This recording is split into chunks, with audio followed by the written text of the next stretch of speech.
It was the year 2017. I was standing in our Himalayas looking at this peak called Stoke Kangri, which is at an elevation of 20,000 feet, and we were about to climb it. We reached the first base camp. I feel feverish, I feel I have headache, I'm feeling nauseated. I just brush it off thinking I'm tired. So I take a paracetamol, go to bed. The next day, we all woke up, all the trekkers, we left.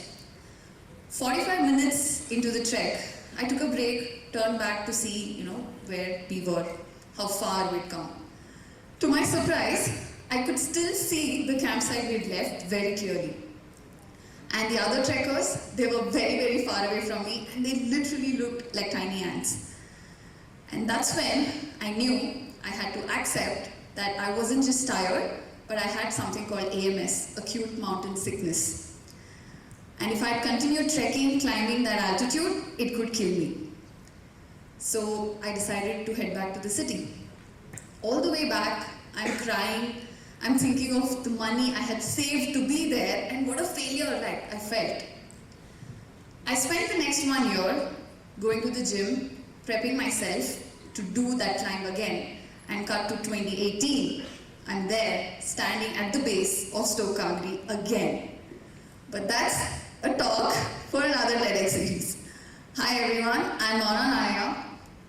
I am a motorcyclist, a software engineer for over 13 years now. I'm a travel content creator and an entrepreneur. I said a whole bunch of things, but what do I exactly do? Growing up, when someone asked me, Mona, what do you want to become when you grow up?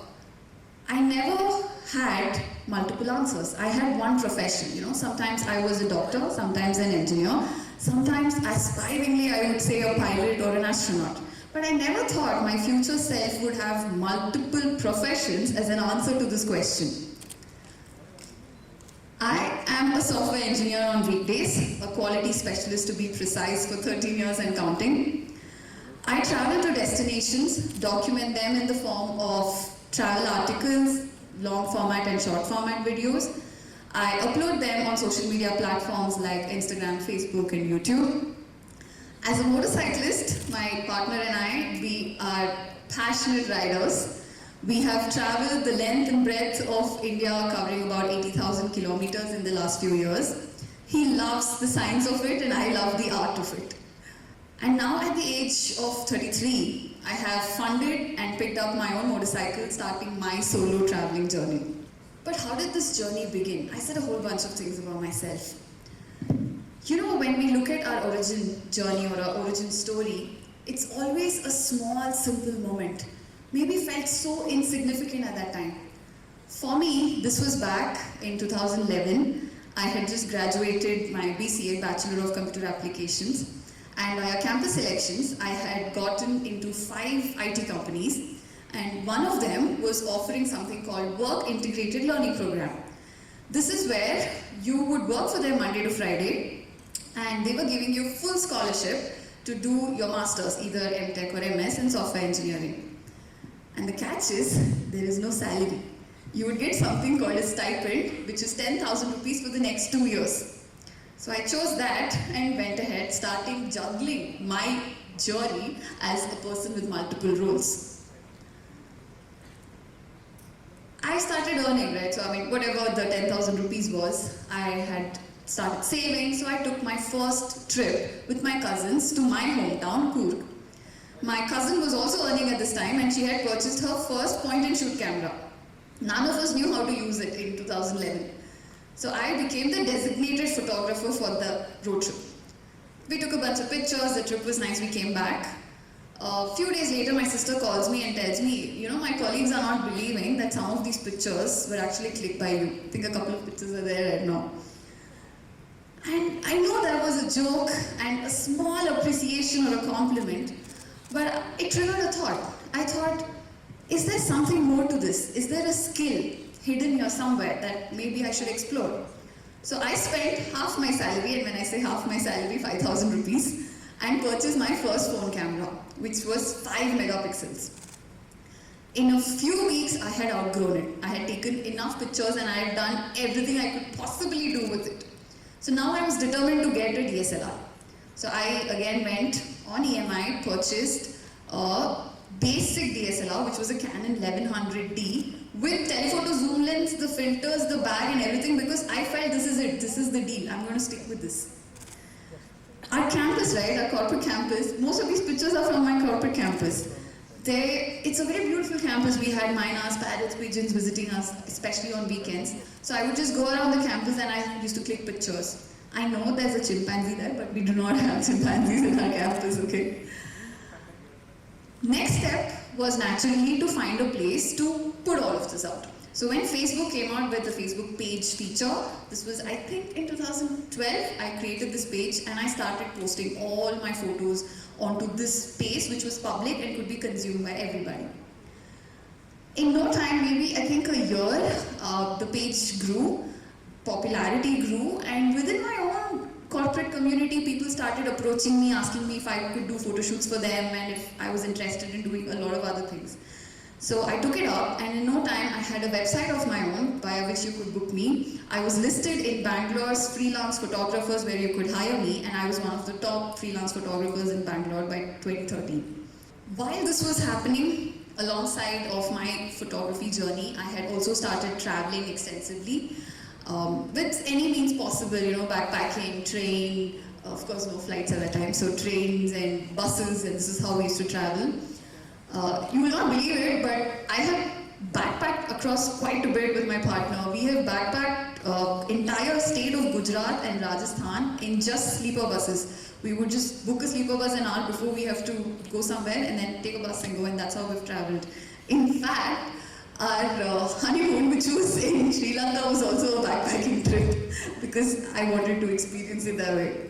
Backpacking across India, and now I can say internationally also, was something we loved doing. So meanwhile, I also started blogging about these and posting them in my own website and other third-party websites. So some of them were experiences, some of them were itineraries that others could follow, but they were all photos and blogs. This was going fine, okay? I was really enjoying this journey. I was upskilling, I was networking, I was doing really well up until 2019.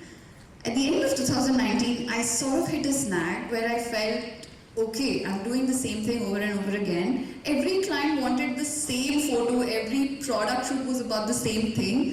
Where is my creativity? Where am I learning something new? Where is me in all of this? If you looked at my page at one point, it was everybody else's pictures, but there was no story there.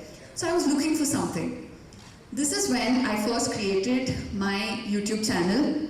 I thought, okay, I have the photography equipment, I have the knowledge, so why not venture into videos? So I trained myself at home, watching training tutorials online, and upskilled myself, learned the do's and don'ts and exactly how would taking a video work, and I started my channel.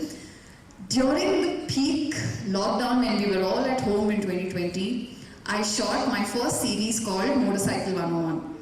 This series was very simple. It was about riding guests, it was about motorcycling, it was basically about telling people, hey, we don't wear this as a style statement, it's a safety precaution, and this is what riding gear entails. So I made very small, short videos, 2 3-minute videos. It was watched only by a few hundred people, but it was empowering to see what video storytelling could be like.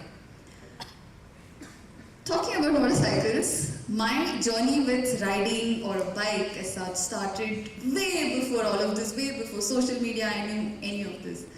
I was 13 years old, it was my birthday, and I asked my dad, what are you gifting me? He said, what do you want?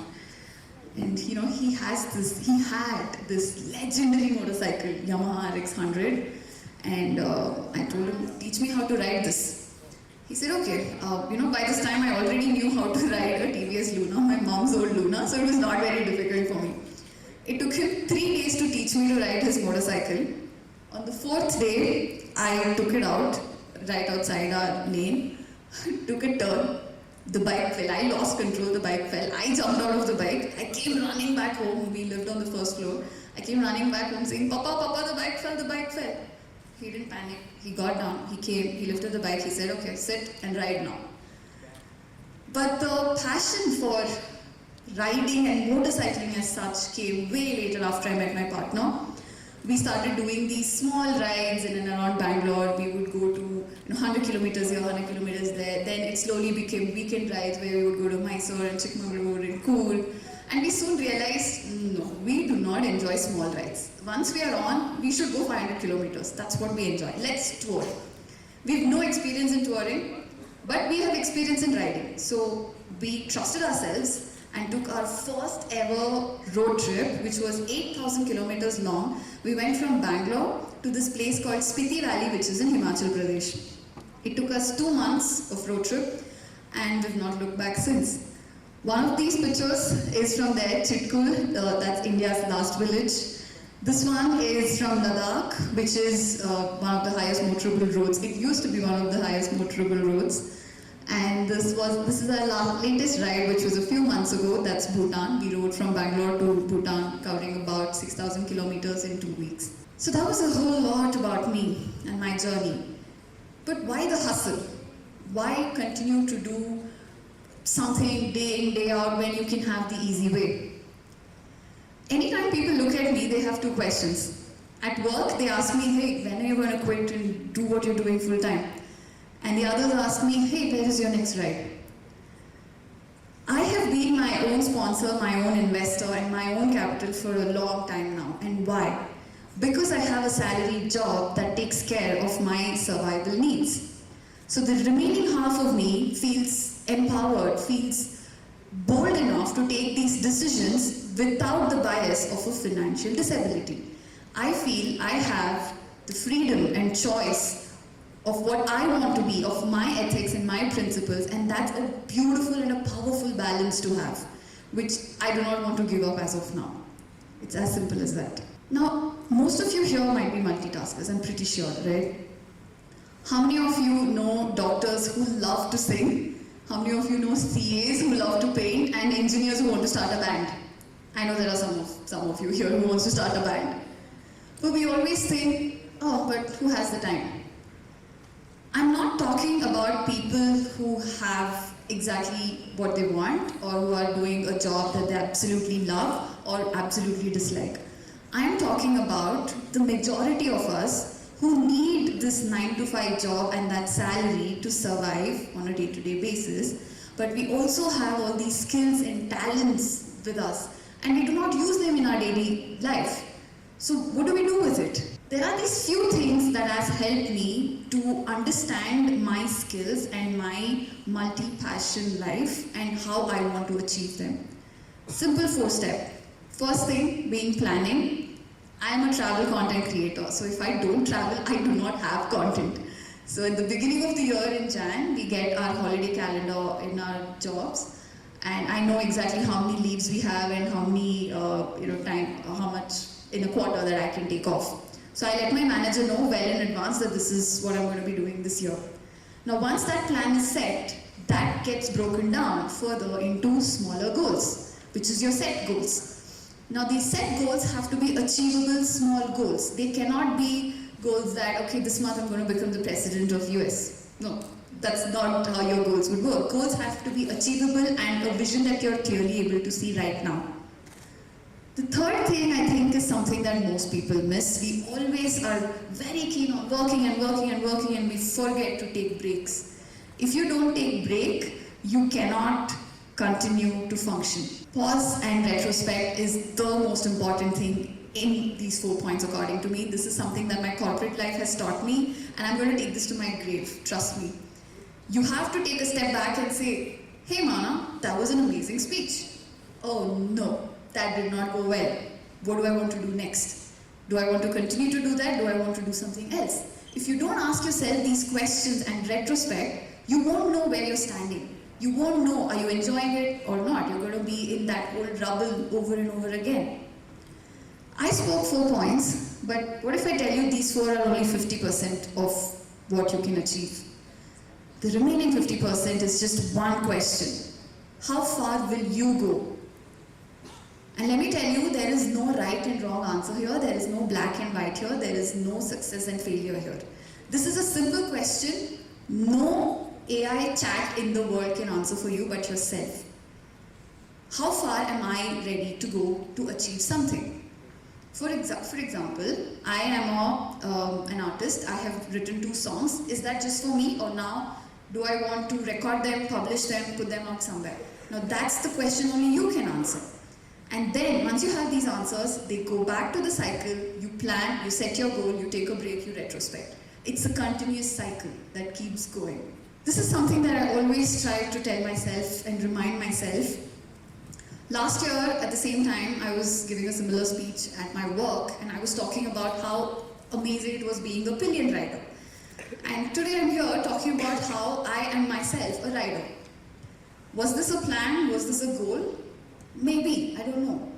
But there was a thought that triggered these questions. Can I be a rider myself? Can I own my own motorcycle? Can I have my partner who's twice my size sit behind me? The answer again has to be given by yourself, from yourself. Success and failures are the results and not the goals itself. Remember this. So now let me ask you, I'm not actually going to ask you, what do you want to be when you grow up? But I am going to ask you, what all do you want to be when you grow up? Thank you.